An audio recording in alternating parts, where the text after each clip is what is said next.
let's get a relevant image on there.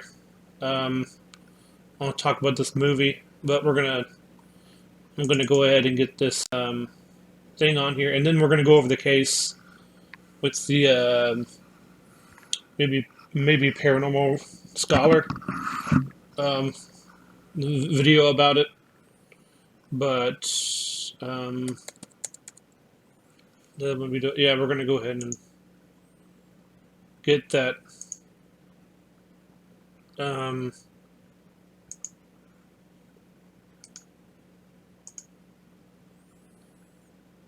all right. I may need to make a new category then. Because here we go.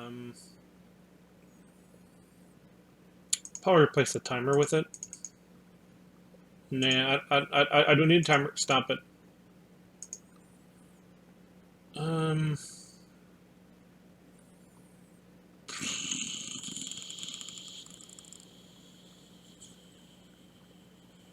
I may need to add one more. Um, Image. So we're gonna go with image. Okay, we're gonna browse desktop. There we go. I'm gonna bring it down here, below everything. All right, that's what we're talking about. The thing that shocked America. Oh boy. um, which is funny because you don't get much shocking of America in that scene. In this movie, I mean. So the reason why I want to go over a video as well. Oh, the devil made me do made them make the movie. Yeah, well, um, did you see it, Seek? Or did you not? Or I'll get to that in a second. Um, because I need help, sort of. I actually saw it. Okay. um, I don't quite remember the movie, and I saw it like 2 hours ago, and I don't know what it is about. It was kind of if it's really forgettable and dull.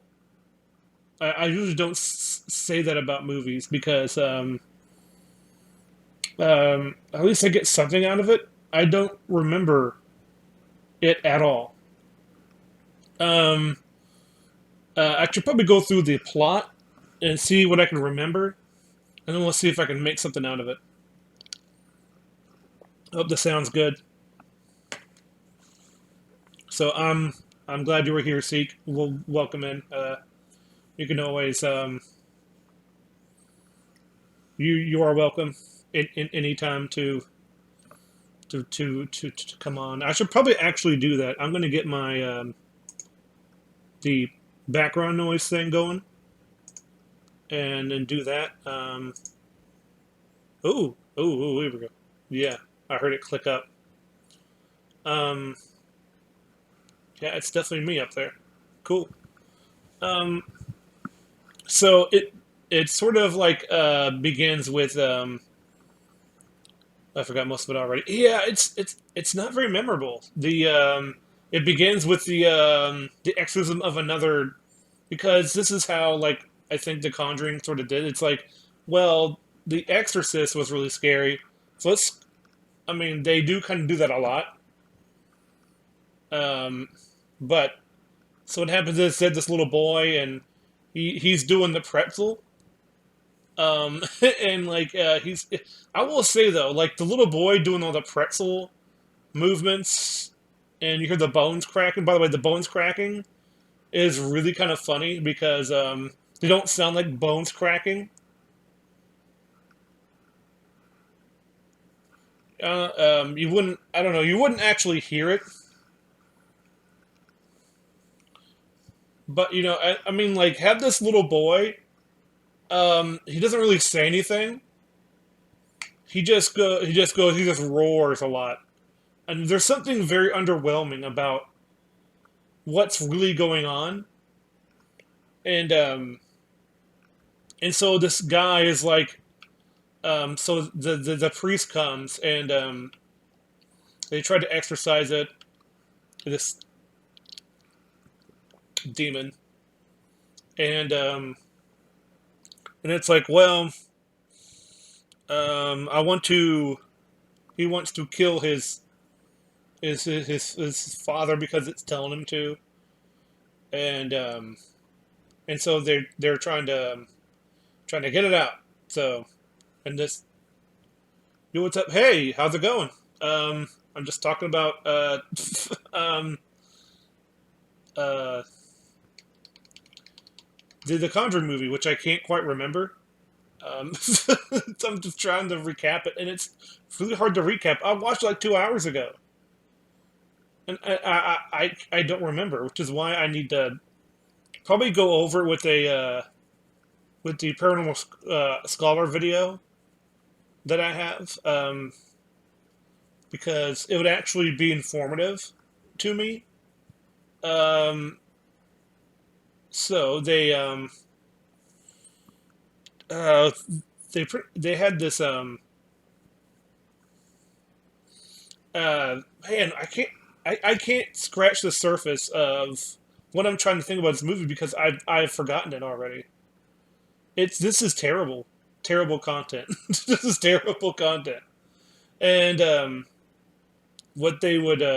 what happened is like this other guy. He's like, He's like, I want you to come into me.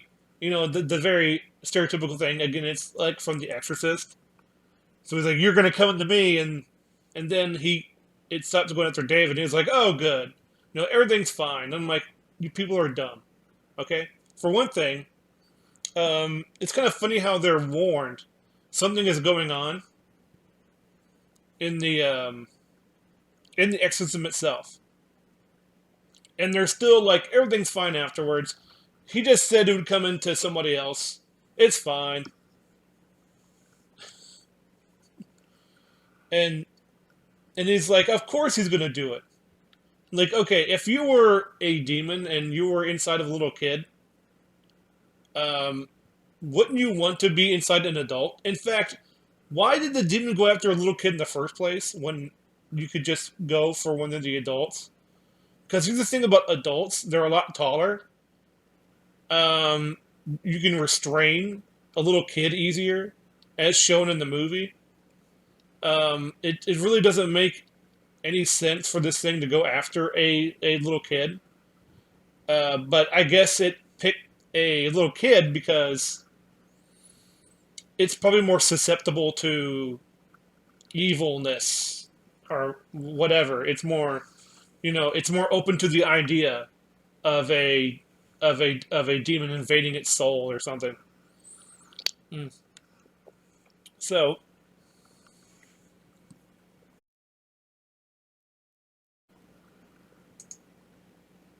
no, I want to keep going. Hello, Rip Stream? No, no, no. I'm still on, right? Am I still on? Okay, it's back. Okay, OBS just said you're down. That's what it just said. OBS said it crashed, but it's back. Yes, it crashed. It's not the internet connection. It's OBS. It crashed on me. So yeah, I just wanted to go through that video because I'm trying to remember the story because it's bland. It is so bland. Like it is, it's dull. Like I think Slender Man had a better effect on me because at least there was something to be entertained with, rather the performances.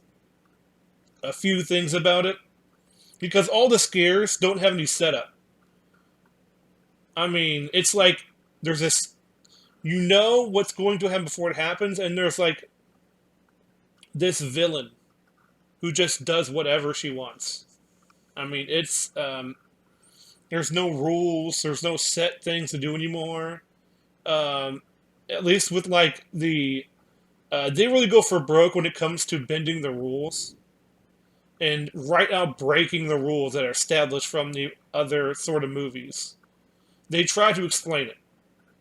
They try their hardest, but it doesn't make much sense.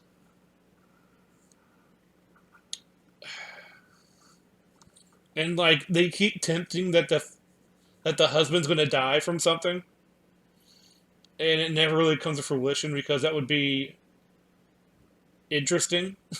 Um, the amount of kids that shocked America. Here's the thing, it may have shocked America, but it you don't get that sense from the movie itself because you don't really hear about it. You don't see the any tabloid or any papers or any reporting really from the case. It's just you see really stereotypical sort of things happening to this guy because he's cursed, and and it's all based on the rules of we destroy the altar. You don't give this woman any power or whatever, and it's very odd. It's and she has the same power as the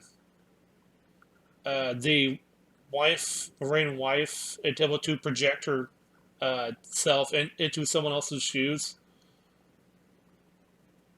and and they use that to great effect once because later on in the movie she sees herself in her eyes when they're having a struggle, like she wants to like stab her in the eyes for some reason, and so she uses her ability to look through her to look at her own surroundings through the person that's attacking her and sees her as a rock and like, well, if you can see that, how did you not know she was going to pick up a rock and bash it against your skull? Like I don't know. It's like uh it's so I probably say this like a few times already, but it's dull. The movie's pretty dull. It's not really scary at all. Everything, each scare, there's no build up to a scare. Like I said, like it will have, like for example, their little kid in the waterbed. You know something bad's going to happen to him on this waterbed, but there's no setup for it. It's just like there's a face all of a sudden in the waterbed, and then when he gets to the when he looks at the end of the waterbed and he sees there could be something in it, and it might be his reflection. Um, he he gets grabbed and then he gets away. Um, and it's like, well, that's the scare. I hope you were surprised. Like, I hope you were scared. And I'm like, that was it. All the scares are like that long. Like it never goes on. It never builds up one. It never builds up character either. It has a weird legacy of characters in the film because you don't really. I will say, in the defense of the Conjuring series, not really many characters get built upon, but you always feel that they're a family or something. Like in the Conjuring 2, when you meet the British family, they're actually I can sense they're a family. Same thing goes for the first one. Like you can sense there's actually a family living there because, well, the thing is, you spend a lot of time with these people because the movie is about them.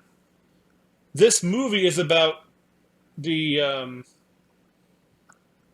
uh, I can't remember them about going after the demon. They don't really do much with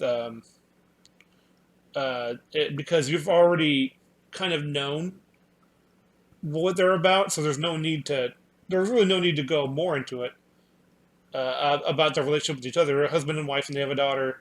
You know that from the other Conjuring films. She's more grown up, and they have an assistant.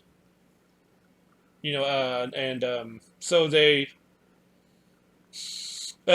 do the investigating, trying to get this guy off, saying like, well, the devil made him do it, which they never say in the movie, by the way. It's in an interview. It's in a live interview. Mm. I'm taking waters. Mm.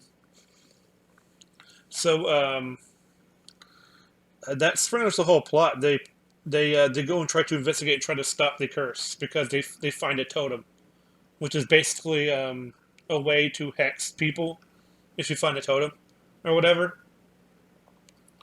And this woman is like the other problem is they give the villain a voice, and that's when you have a nebulous thing like evil spirits, devil, that whatever. You have to be careful about giving it a voice.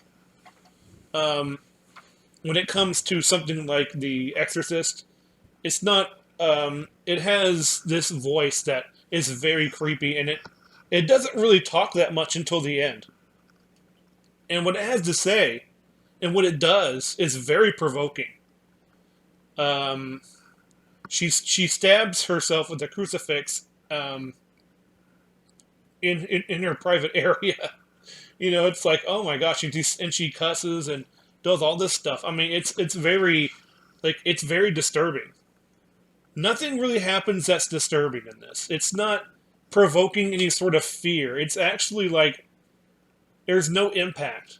Like even in the worst slasher horror movies, there is something to latch onto. Like you wish this person is going to die, and you want to see them die in horrific ways. You know, don't cut out the gore parts, and you're fine. You know, it's like there's a reason why these films have their fans because there's something entertaining about that. There's nothing really here that is that entertaining. I can't mention anything that's really that good. Um, the uh, even the pretzeling of the people who, by the way, if I say the word pretzel long enough, don't you get that like salty taste in your mouth from thinking about pretzels? You know, these pretzels are making me thirsty. Oh well. Mm. By the way, I hope I'm back. I hope I'm not doing this from uh, something else. But whatever. Um, no idea what I just said. I just hope that I'm still on. And yeah, so right, I was talking about the pretzeling of the body, where they just twist it in different ways, which what they call the I call it pretzeling, but there's a um, what they call people who bend their bodies, contortionist. I can't say the word. I know what it is, but um, there's a the special effects of everything that goes on very standard. There's no reason to use con, contortionist. Contortionist. Thank you. Yeah, it's they're kind of like that, except they're being possessed, so they're making the body do all this stuff. Contortionist. Yay! Thank you, Seek. Thank you. Um, and all these weird things that you could be doing. Thank you. I need that Jesus pick. Uh, the let's see. It's sort of like things we all do, bro. The when you make noises in a movie about horror needs good sound design, just like any, even more so probably than almost any other film genre. I'm probably because what you hear is half of the effect of the movie, or what you don't hear, and that's very important when it comes to horror. Um, because this movie soundtrack always has to like the violins, you know, it's like you're watching a uh, what do you call it? Is it Country for Old Men? Is it No Country for Old Men? It's really kind of odd sort of soundtrack where it's like they try to except it's on 11, in this movie where they're trying so hard to make you scared, but there's nothing really scary going on. It's a it's a woman going through the past in her head. Why you want me to be scared? There's no reason. There's no reason. You know. So uh and so the reason why I bring up sound is because I tried to put my finger on it until I left the theater. And so when they start doing their contortionist sort of things, um, when they because this is a little boy does a to their credit, man, when he puts his head against like through his armpits and yells at people, and I'm like, ooh, that's interesting. But I wasn't scared. It was just interesting. It's a it could be scarier if it wasn't so if it was slower, it'd probably be dead. It'd probably be a lot better if he slowly crept up and he was like, "Oh my gosh!" And you actually went through the emotions of that and slowed it down. Each each part of his body, you could see it more, and then you would have like, if you really want to go for it, you would have like blood on the ends of his like elbows and like knees, and you can see the veins like pop out or something. And like, ooh, that sounds. See, that sounds something I'd be like, oh my gosh, like this demon is tearing this little boy apart while you're trying to do an exorcism. Oh my gosh! But it's more of a theatrical trick than it is trying to scare you. It's like, wow, look at what we did with these effects.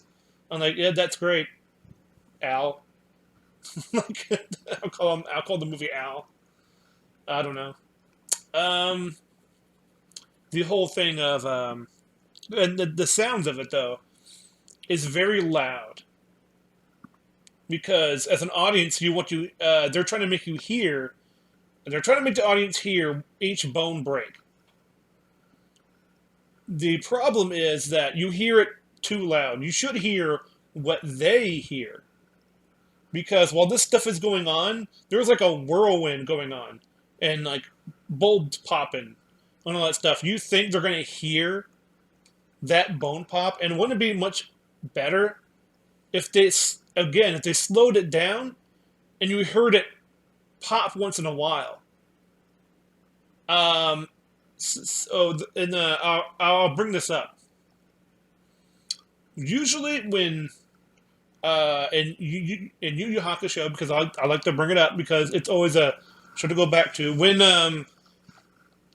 Toguro punches Yusuke in like in part of like the elbow part on the inner part of his the inner part of his arm, and I don't know why I'm doing the motion, but he punches it so hard it turns blue, and then you hear the bones crack a little, and then he yells in so much pain. It was like, oh my gosh, I always remember that because it's something that it doesn't really happen. It happens so rarely in the show. It leaves a real big impact, and there's nothing there that leaves that much of an impact. It's just like when he convulses so much and it's so rapid that when that crack goes, I'm like, I don't really care because I know it's just he's gonna unwrap himself and become normal. If you know what I mean, it's just a weird thing. And by the way, this demon's thing is bending your body in different ways. And it's like, but it has no long lasting effects because if it actually answered that question, people should be dead. Like, people should be dead. Uh, but I don't know, like the nun part. I want to see the nun and see how bad that is compared to this. Because here's the thing: this movie isn't bad in a way that the script is actually okay when it comes to the writing, the characters. Everyone has everyone knows what they're doing. There's not really any contradictions to its own plot. but the way that they do it and how fast they do it and the lack of building suspense makes it very dull. It's kind of funny. I don't remember, but I remember being bored. like, and that's a subjective thing, being bored, but I can probably prove it's dull. Like because it doesn't have the striking fear that the first Conjuring did. Because you get to follow these people with their problems, and and then they set up certain scares and they build them up. And man, it's almost like you're living in the house with them, and you just want to. And every night you're like, do we really have to sleep in our own bedrooms? Can we just group together? Oh, that's the other thing I didn't like about this movie. Like everyone, sometimes you make the dumb, stupid decisions, and I'm like, I hate this when people say this because it drives me up a wall when it comes to horror movies, especially. You have to make people dumb in order for bad things to happen in horror movies. That is so not true. It's not true. You can make every logical decision and still have things go wrong all the time. Like because you could be just wrong about something. Like for example, in the first Conjuring, that stuff really happens. They're trying. I mean, actually, in the Conjuring 2, they try every logical thing in their handbook, and they go and get help and all this other stuff. And I'm like, they actually try to do everything in their power to not have this, but there's nothing you can do. It's like, well, it's a thing, an amorphous thing you can't see. It's insidious, and it's inside this house. You can't really. So what are you supposed to do? And so um, this version is like there's this investigation, and they find out everything they need to know right away because they're like, we don't have that much time.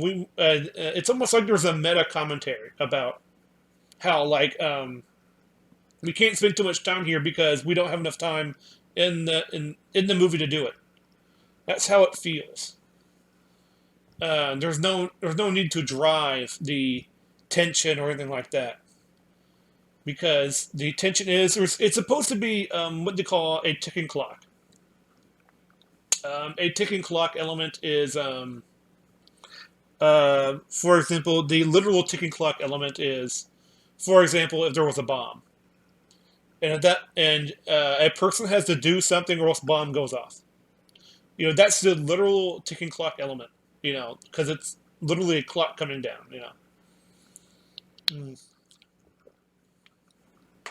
For example, uh,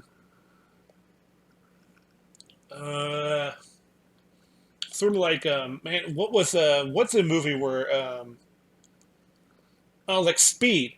Speed is all about a ticking clock because if they go above a certain time, I mean, if they go above a certain speed limit, or go below 60 miles per hour, they die.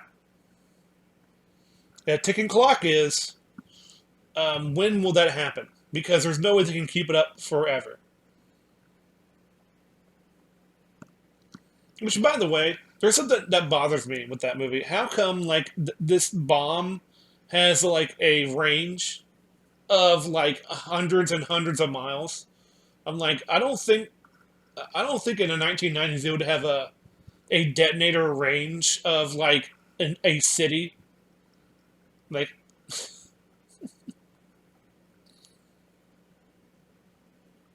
but anyways, let's see. But I actually love Speed. It's a brilliant blockbuster popcorn movie. Pop quiz hot shot. Yeah, I'd rather be talking about Speed. but anyways, the let's see, how am I supposed to say it's without going over it? How it's dull? Well, we know that the husband and wife, but there's she gets visions in the last films or whatever about husband Warren is going to die,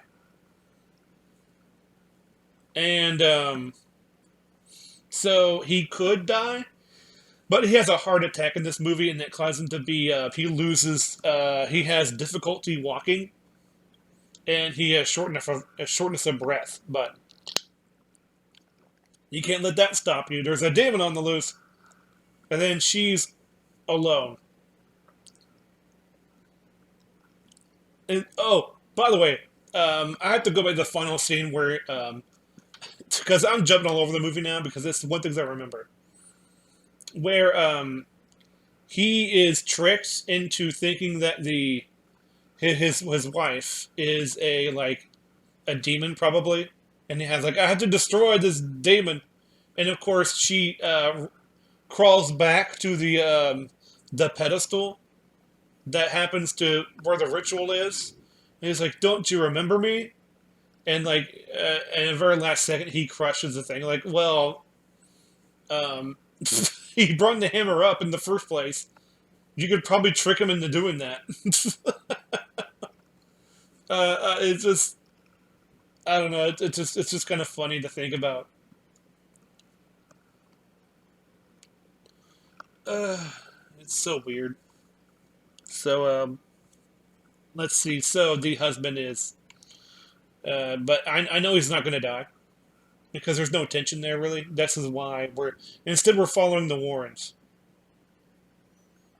and each character they involve themselves with. Which by the way, they're not really characters. Like I said, you get to know them for like 10 seconds. What is their motivation? It's very. It's not even like you know their motivations very easily, like in Jurassic Park, which is what is a much better movie. But those characters, literally don't remember a thing. Yeah, I mean, it's pretty dull. I'm trying to remember things about it, uh, and so and so he has a walking cane. Um, and well, every character they encounter is like, I am this character. I'm the brother to this character, and like we are very happy together, and everybody's like so happy. They're like la la la la la la la. Like, did you guys not go through a really traumatic experience? Uh, what scary parts? The water. Um, there was a waterbed scene, which I'm like, okay, that's the waterbed scene. It's not really scary, and because it's really more of a jump scare. And jump scares are just startling. If you have to rely on jump scares in your horror movie, you're doing something wrong. Because jump scares are the base form of doing a movie, especially a horror movie. You have to rely on the jump scare. There's no real meat to it. It's just, haha, I gotcha, I startled you. And I'm like, okay, sure. It's kind of funny how Paranormal Activity, I still like that movie, but I can see why people don't like it. This is just like meh. It's meh. I like how you put scary in quotations. And let's see.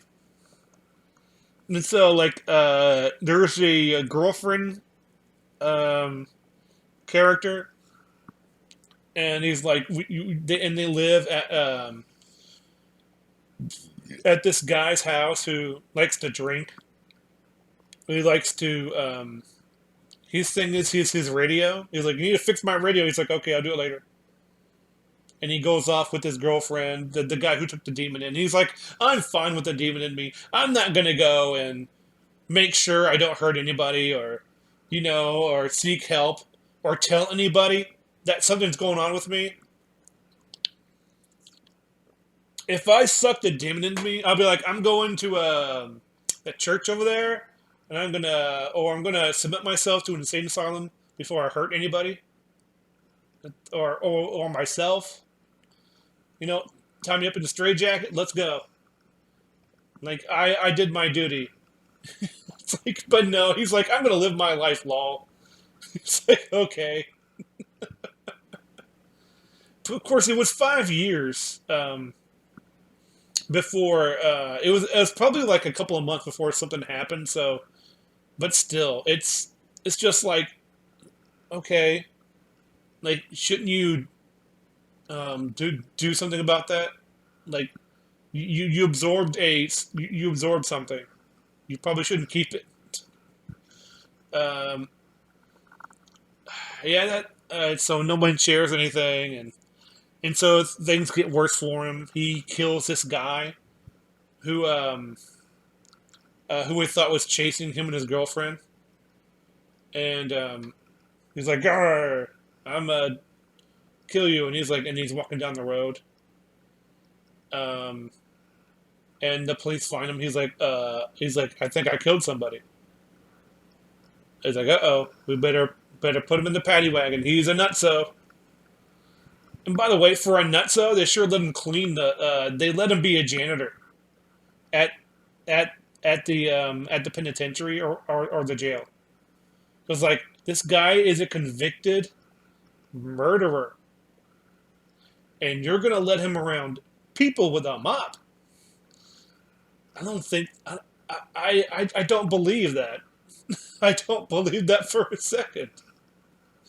Oh my gosh, it was something else.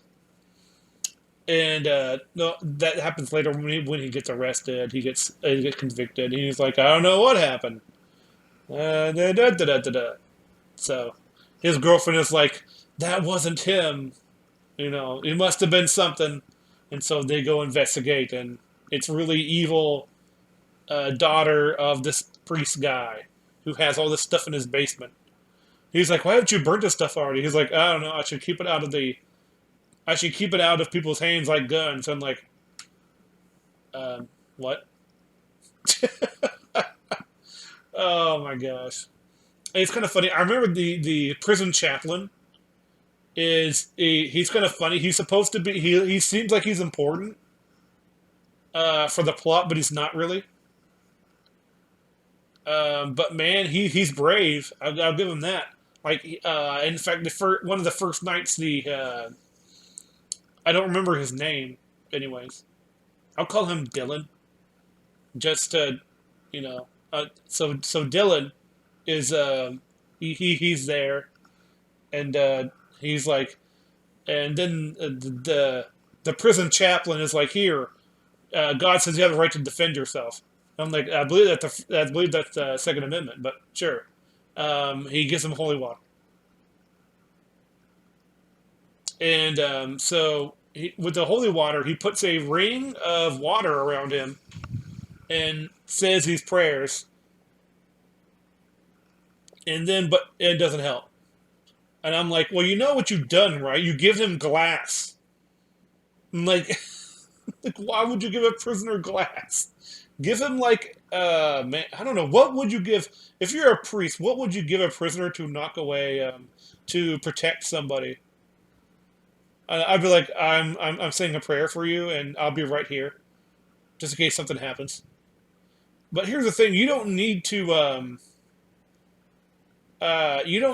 do that with glass and all that stuff, because the whole thing is like he needs to kill himself in order for the ritual to be completed to get a soul for the control of the demon or something, because it's unclear. And it's kind of funny, they tried to mock any intelligence from the movie, because they're like, well, you need to, it was like, why, like, no one needs to know why the Satanists do this. I'm like, yes, we do. And he says like, well, it's to cause chaos. So like, then that's the why. But this isn't just chaos. It's part of the ritual to. Why do we want to perform this ritual? I don't know. Because they're Satanists, I guess. That's all the explanation you need. And So he crushes the glass in his hands, in his hand, and he crushes it, and he tries to kill himself with it. Of course, like um, the lady Warren with her psychic power stops it,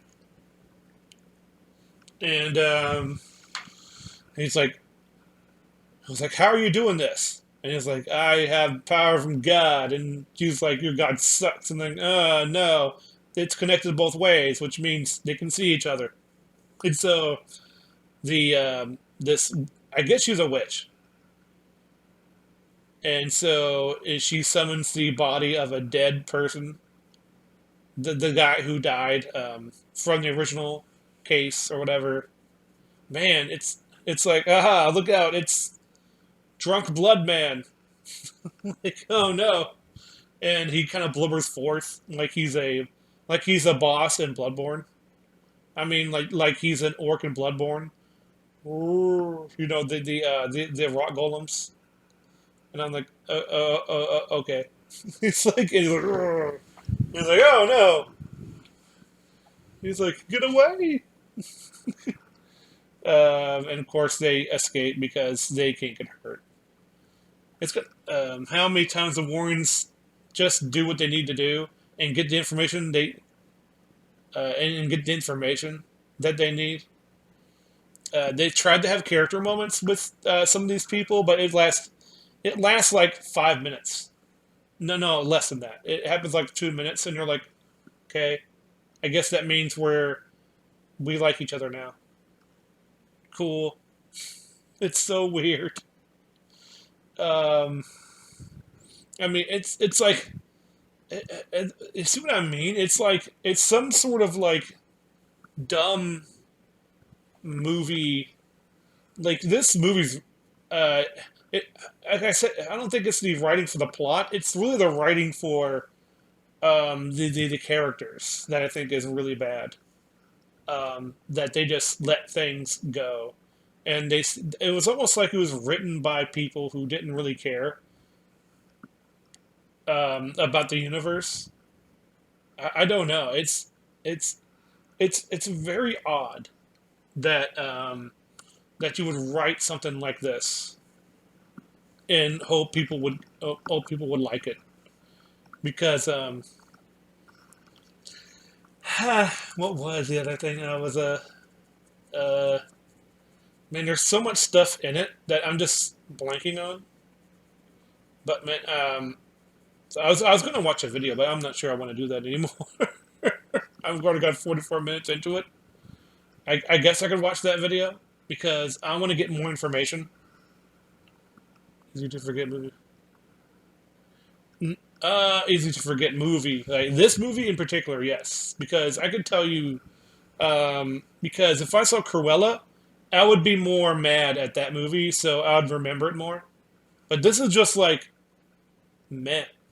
I mean, it just like it didn't leave an impact whatsoever.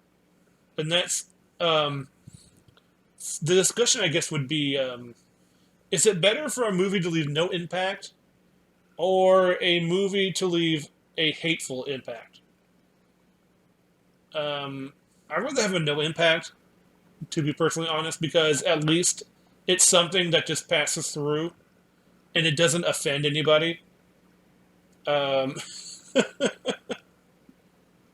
would be remembered. Yeah, that's what I mean. Like a negative impact would be remembered because because the mind makes it easier to remember bad things than it does good things.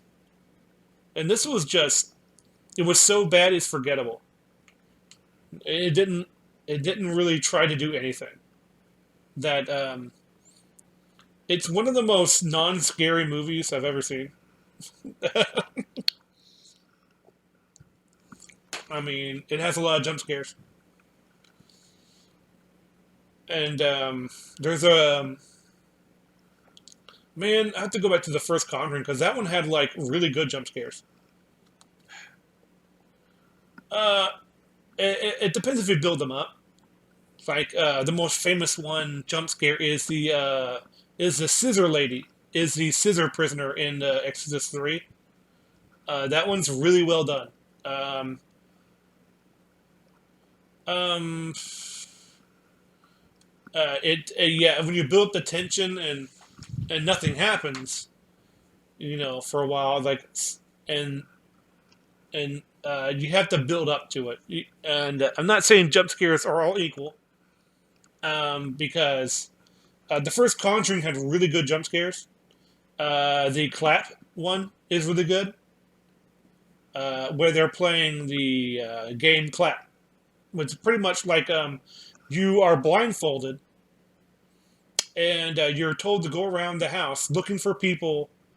It's pretty much like Marco Polo, except with claps. So if you say, like, you can only, I believe you can only do like, a number of claps before you try to find people, but that would be my rule anyway. But yeah, you pretty much have to, when you ask for a clap, they have to. But you see, you're blindfolded, and so the entity at the house uses that to pretty much, mess with the mother, and it's a big jump scare, because it claps, and it's right behind her, and you can actually see it clap, and like, oh my gosh, it's so spooky, like, it's, man. The bad jump scare in that movie was the demon on the desk. I'm like, oh my gosh, I don't know, it's just odd. What the one scare that I found funny was in the Conjuring 2 is when the nun walks into the photo, and then, like, the painting comes out at at, at her, and I'm like, no, it's not really that scary. Like, it's not scary. I'm sorry. If it happened in real life, sure, it'd be scary, but that's the thing. Like, on screen, it's not.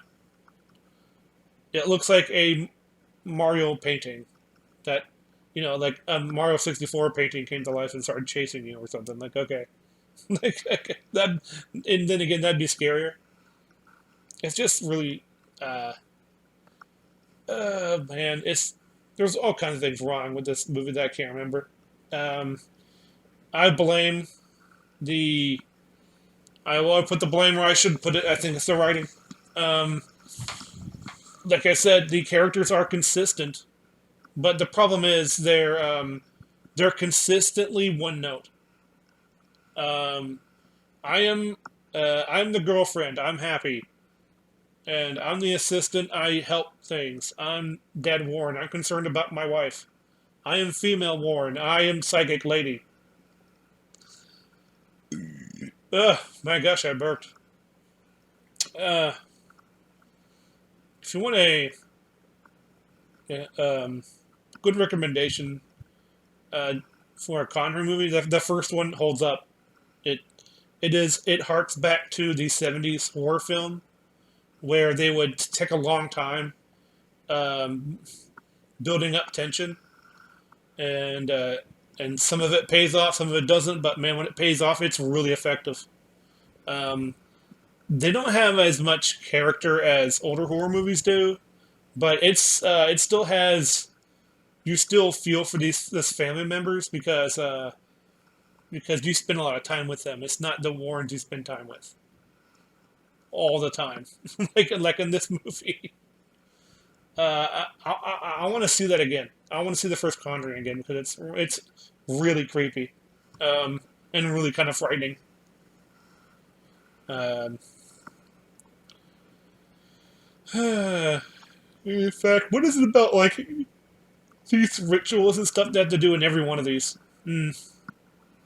Oh yeah, it's fairly decent. I say it's actually a really good modern horror film. Um, there's not many of those. So, uh, when I mean a horror film, I mean ones that actually got me to not sleep. Like, if I don't get to sleep that night because of a horror film, you've done your job. This won't bother me one bit.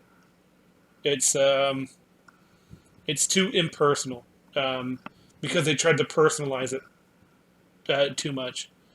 Your character has a this Is she makes also like she makes vague threats, and as we're watching that movie, I also find after this one, this is not a horror film that will keep me up. Um, the first Conjuring though, I was like, like I don't want to go outside. I don't want hands to come out and then clap all of a sudden. I'm like, no, thank you. I don't want to see faces in the dark either. No, no, no, no, no. Gosh, because that was like, oh my gosh, it was actually like scary. It built tension. It had stuff. Uh, but yeah, I was gonna watch that documentary, but I guess I don't have to.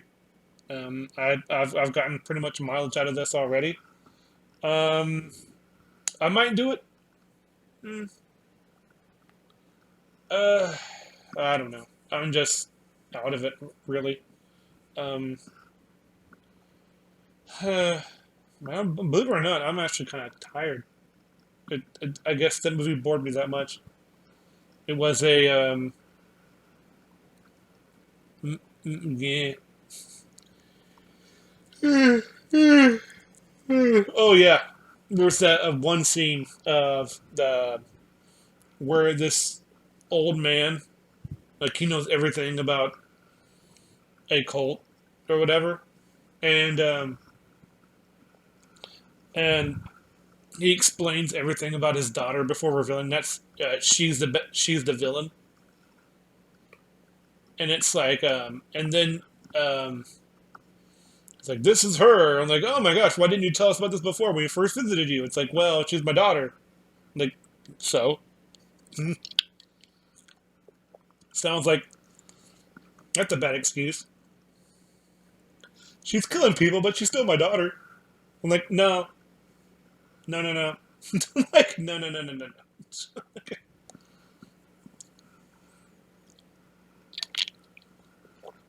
That's like saying like, uh, yeah, yeah, no, no, no, no. Killer works. I was like, my daughter's killing people. That's fine. I won't tattle on her. I'm a father. Like, no, as a father, you'd be like, I probably should stop. You probably should stop this. Stop killing people, please. Tell somebody. Um, and then like she comes in to kill him. She comes in to kill the dad, and he was like, I haven't been a good father. Da, da, da, da. And all of a sudden, she like super speeds behind him. I'm like, do you like is this woman like super powered because evil? I'm like, and not only that, there's another basement. There's a hidden basement where her altar is, and so happens to be through the father's basement. And I'm like, how how did she get there then? How did she get there if it's the bottom of that thing? And I'm like, what was he in on it at first? I don't know. Like it's very odd because uh uh it's like okay sure it has and then they get out of it and of course he's the true story is he gets on manslaughter and he gets out 5 years and then they live happily ever after that. So it's based on a true story. I'm like, sure. I don't think so. Well, I think that's it. I've drawn on too long about a movie I don't care about. It's kind of funny. I was looking forward to it, and I heard bad reviews, and I'm like, ooh man. So like, I wonder how it is. Don't worry, I saw it for free, so I should. You would have a better time seeing Peter Rabbit too. You know what this movie reminds me of? That one movie we were watching on movie night. It's a The Last Dragon. It's like not really characters. They're just people who say things. You know, I don't know. No, Last Dragon was a lot better than this movie was. Um, they actually had a conflict, had people resolve that conflict. You know, there's something to it. Uh, oof. I forget what it's called. Rage of the Last Dragon, but it's something. That single, yeah, that movie's also bad, but this is just nothing. There's nothing to get. Yeah, these two movies share something in common. There's nothing really to get angry about, but it's not really that good. So it's like, yeah, it's just a fart in the wind. It stinks for a little while, but but then you forget it ever happened around you. That's how it is. It's like, oh man, that smells bad, and then like 5 seconds later, it's like, huh? It's like it's just wind. Like, okay. Uh, but yeah, they both share that award. I don't know what it is about modern movies, man. They're definitely getting worse. Uh, every day in every way, movies are getting worse. So yeah, I'll probably take a look at that video um, some other time. Probably, it's just very interesting about the if you want to if you want to watch something that's really scary. There's a documentary on the Interville horror. It's really really good. Um, the way that people describe what happened and the people involved, it's like, ooh man, it's so scary. Like just the imagination part because it's all told through the people through the son who went through it, and he talks about what happened, and just through the talks alone, you get a big descriptor of what happened. And geez, I don't know how people cope with that. It's kind of funny because Lorraine Warren is actually in the movie, the person from The Conjuring, and it's something else. And no matter what the movies say, the Into the Horror actually stopped when they ran out of the house in in the middle of the night. In the middle of the night, whatever. Which is like, after the first incident of things going on, I'd be like, "Yep, we're out of here. We're out. We're going." Like, gosh. But there's more to it than that, of course. Uh, man. And another, if I mean, just watch the. If you're gonna for something like a psychological thriller with a supernatural element, The Exorcist is really good. Um, if you're gonna watch a sci-fi one, there's the thing, and there's all kinds of. If you want to see a horror comedy, Tremors. Tremors is just good stuff. I mean, it's really good. Um, or Ghostbusters. Ghostbusters is really good. That 2016 one because that one's poop. That one's poopy. What else? So yeah, this has been me going on for an hour. I'm like, ooh, an hour. And I'll have to split it up because I got interrupted. So I'll probably put that on the tubes. YouTube's woo. Do. All right. I think that'll be it. And I'm probably just going to stop because this is just for things, I guess, for people, for the people's cast. I don't know. Word. Yeah, I mean, it was like. If I mean, we remember why I forgot this movie. Yeah, it's not very memorable. Well, we're just gonna stay here. I'm just gonna stop. there's not really. Oh, I need to know more people. But in any case, this is me talking about the movie, and I need to talk about past movies, man. I mean, I'm probably gonna actually just watch a documentary about it because, oh man, that'd probably keep me up. I need to get scared. See you guys later. Take care.